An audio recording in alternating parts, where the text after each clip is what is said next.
Hello बंधुरा welcome to math Guru. आज के NIS DElEd candidate West Bengal primary board গিয়েছিল আর আমাদের যা যা আপত্তি আছে এনআইএস ডিএলএডে যা নোটিশ দেওয়া হচ্ছে তাই পয়েন্টটা নিয়ে ওখানে আলোচনা হয়েছে। ওখান থেকে পরিষ্কারভাবে জানানো হয়েছে কি যা নোটিশ দেওয়া আছে সেই নোটিশে কোনোভাবে কোনো মডিফিকেশনটা করা যাবে না, কারণ প্রেসিডেন্ট यानी वेस्ट बंगाल प्राइमारी बोर्डे जा प्रेसिडेंट আছে ওনার আলোচনাটা অলরেডি সিনিয়র অ্যাডভোকেট সাথে হয়ে গেছে আর সুপ্রিম কোর্ট যা জাজমেন্ট দিয়েছে তাই হিসাবে ওনারা এই পয়েন্টটা মেনশন করেছে। তারপরে যা এনআইএস ডিএলএড ক্যান্ডিডেট ওখানে গিয়েছিল উনি বলেছে ঠিক আছে, যদি সুপ্রিম কোর্টই বলেছে কি এরকম করে নোটিশটা দিতে হবে তাহলে আপনারা সেই অর্ডারটা আমাদেরকে দেখান। সুপ্রিম কোর্টের জাজমেন্টে কোথায় লেখা আছে কি 2017 আগে আমাদেরকে টেট পাস করতে হবে, এনওসি দিতে হবে, নানা রকম যা যা ডকুমেন্ট ওখানে ডিমান্ড করা হয়েছে কোথায় লেখা আছে। তারপরে ওখান থেকে রিপ্লাই আমাদেরকে যা দেওয়া হয়েছে কি আপনারা 9 তারিখে যা যা আপনাদের কাছে ডকুমেন্ট আছে সেইটা নিয়ে আপনারা ভেরিফিকেশনটা করুন, পরে যা হবে সেটা পরে হবে। তারপরে এনআইএস ডিএলএড ক্যান্ডিডেট ওখানে বলেছে ঠিক আছে আমরা ডকুমেন্ট ভেরিফিকেশন জন্য আসবে, কিন্তু তারপরে কি আমাদের চাকরিটা হয়ে যাবে, তাহলে ওখান থেকে পরিষ্কারভাবে জানানো হয়েছে কি সেটা আমরা বলতে পারবো না, ওখানে যা যা ডকুমেন্টটা দেওয়া আছে সেটা আপনাদেরকে দিতে হবে, তারপরে কিছু পরে হতে পারে। তারপরে এনআইএস ডিএলএড ক্যান্ডিডেট বলেছে কি ওখানে তো সুপ্রিম কোর্টে কোথাও লেখা নেই কি আমাদেরকে টেট সার্টিফিকেট দিতে হবে 2017 আগে এনওসি দিতে হবে।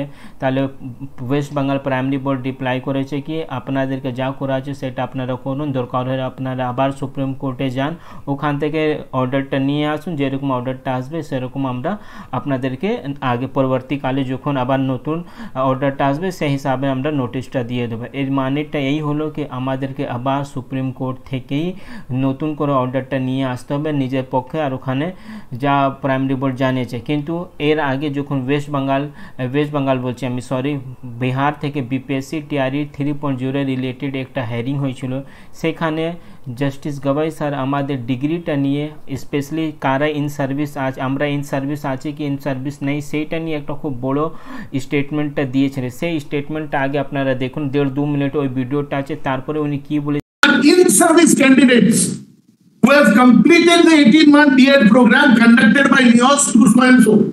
Very clear. Now please see the proof not at page. In any case, Mr. That 18 months diploma was only for in-service candidates. So no, it was only for in-service candidates. So how can you say that they were? No, one minute, Mr. Don't be so anxious. Sorry, sir. No. It was 1 minute. The names for the NIOS were to be sent by the central government to NIOS. So unless they were in employment on that day, they could not have appeared for that post. No, unless their names were recommended by the state government, they could not have appeared for 18 months diploma. If you go through, have you gone through that original judgment?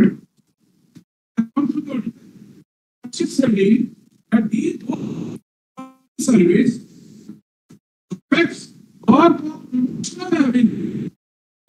পরিষ্কারভাবে জানাচ্ছে কি state government এনআইএসকে recommend করেছিল কি এই ক্যান্ডিডেটরা untrained teacher আছে, তারপরে state government আমাদেরকে recommend করেছে, তারপরে এনআইএস সেম ডেটাকে সেন্ট্রাল গভর্নমেন্টকে পাঠিয়েছে, ওখান থেকে আমরা অ্যাপ্রুভাল পেয়েছি, তারপরে আমাদের অ্যাডমিশনটা কনফার্ম হয়েছে। মানেটা কী হলো, জাস্টিস গবাই স্যার পরিষ্কারভাবে জানছে কি যারা এনআইএস থেকে ডিএলএড করেছে সবাই ইন সার্ভিস টিচার ছিল, কিন্তু আমাদের দুর্ভাগ্যে এই স্টেটমেন্টটা উনি অর্ডার কপিতে লিখেনি, সেইটা প্রাইমারি বোর্ডে ওখান থেকে অনেক অ্যাডভান্টেজ পেয়ে গেছে কি উনি শুধু ভার্বালি এই অর্ডারটা দিয়েছে, রিটার্ন আমাদের পক্ষে কিছু লিখে দিইনি, তাই জন্য প্রাইমারি বোর্ড আজকে এমনি আমাদের সাথে করছে।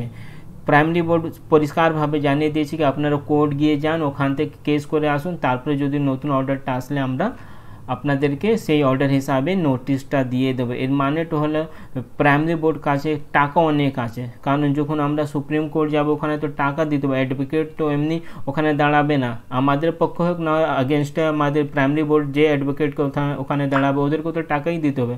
মানে প্রাইমারি বোর্ড আমাদেরকে স্যালারি দিয়ে সেই টাকাটা দেবে না, কিন্তু অ্যাডভোকেটে সেই টাকাটা অ্যাডভোকেটটা দিয়ে দেবে সুপ্রিম কোর্ট নাহলে হাইকোর্টে কেস লড়তে। তো এইটাই আমাদের দুর্ভাগ্য, আমাদের স্যালারি দেওয়ার টাকা নেই, নতুন নতুন চাকরি দেওয়ার জন্য ভ্যাকেন্সি নেই, কিন্তু এই কেস জন্য প্রচুর টাকা আছে প্রাইমারি বোর্ড।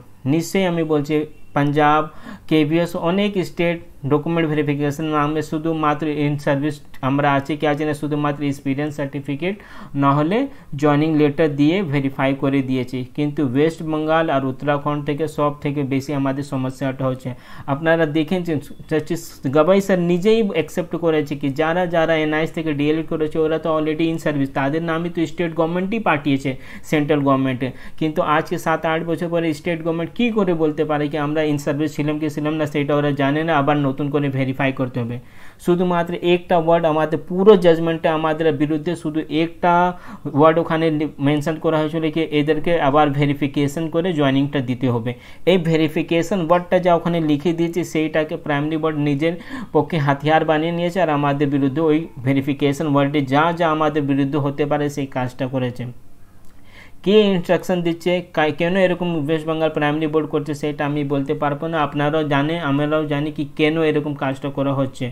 নিশ্চয়ই আমরা যেদিন এই কোর্টে আর আমাদের দুর্ভাগ্যে বলবো না হলে এটা পুরো প্ল্যানিং করেই হয়েছে কি যখন সুপ্রিম কোর্টে সামার ভ্যাকেশনটা হয়ে গেছে, যখন হাইকোর্টে সামার ভ্যাকেশনটা হয়ে গেছে তারপরে এই নোটিশটা ইস্যু করা হয়েছে।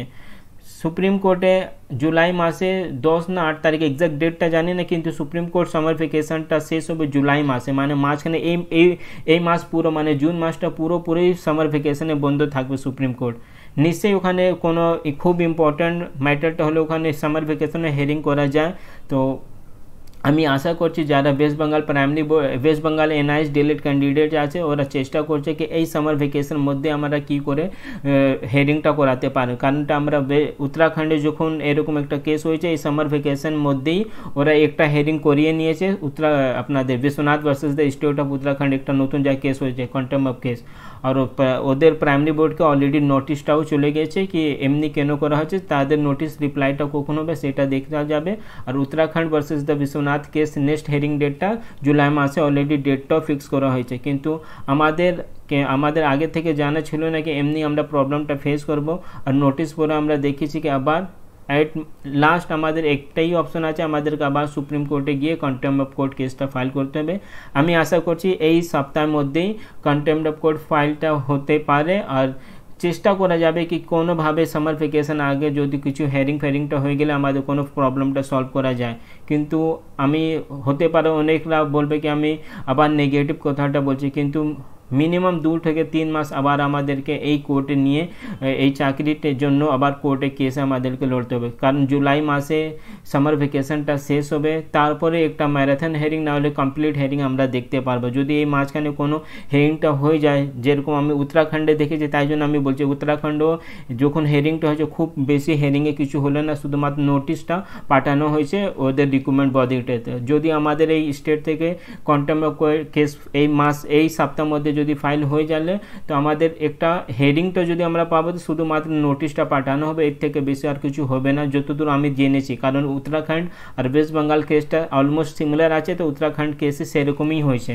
তো যা হবে আমাদের এই জাজমেন্ট অর্ডার কপিটা আমরা জুলাই মাসেই দেখতে পারবো যখন কোর্টটা সামার ভ্যাকেশন পরে খুলবে। তার আগে যদি কিছু নতুন আপডেটটা থাকলে আমি আপনাদেরকে দিয়ে দেবো চ্যানেলে, যদি আপনারা নতুন থাকলে চ্যানেলকে সাবস্ক্রাইব করুন। আর এই যা আমি সুপ্রিম কোর্টে যা ভিডিওটা দেখেছি আপনাদেরকে আমি রিকোয়েস্ট করবো সেই ভিডিওগুলোটা আপনারা সবাইকে শেয়ার করুন, কারণ অনেক এনআইএস ডিএলএড ক্যান্ডিডেট পুরোপুরি ওরা ভেবে নিয়েছে আর আমাদের কোনোভাবে এই স্টেটে চাকরি হবে না, সেটা পুরোপুরি একটা ভুল।